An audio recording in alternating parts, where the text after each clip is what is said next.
আজকে আমি শঙ্খ পরিষ্কার করব। এই দেখো, এই শঙ্খটা না অনেক বছরের হয়ে গেছে।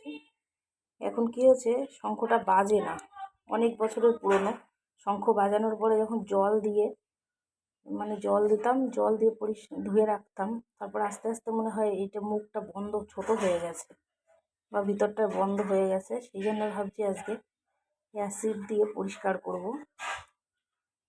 দেখা যাক কি হয়। তো নতুন অ্যাসিড নিয়ে এসছি কিনে, একদম নতুন অ্যাসিড নিয়ে এসে একটা সাবানটা বের করে, নতুন সাবানের খাপটার মধ্যে শঙ্খর ভিতরে অ্যাসিড দিলাম। দেখা যাক কি হয়, দেখা যাক কি হয়।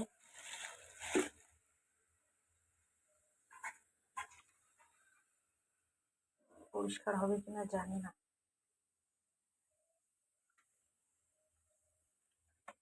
তবে দেখো আস্তে আস্তে কিন্তু পরিষ্কার হয়ে যাচ্ছে, তাই না?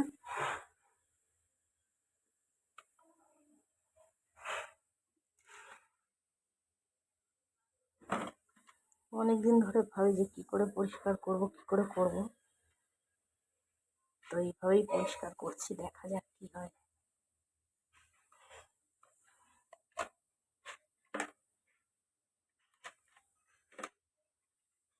পরিষ্কার হয়ে গেছে কিন্তু।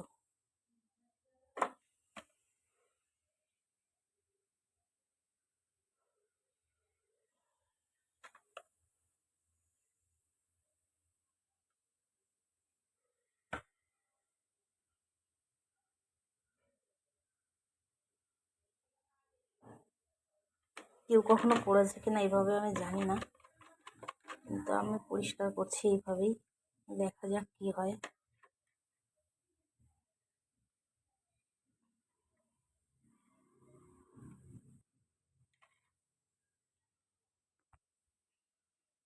দেখো, কলপাড়ে বসে বসে করছি পরিষ্কার। এই যে আমি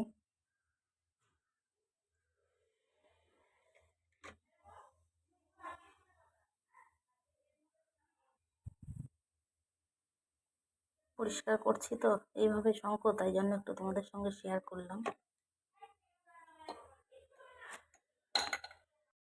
দেখো শঙ্খটার কি বড় সর্বনাশ করে ফেললাম, দেখেছো?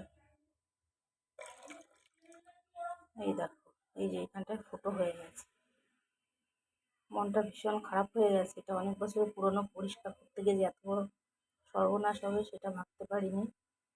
তো ঘরে আরেকটা আছে শঙ্খ, কিন্তু এটাকে এখন শোকেজে তুলে রেখে দেবো, আর কিছু করার নেই।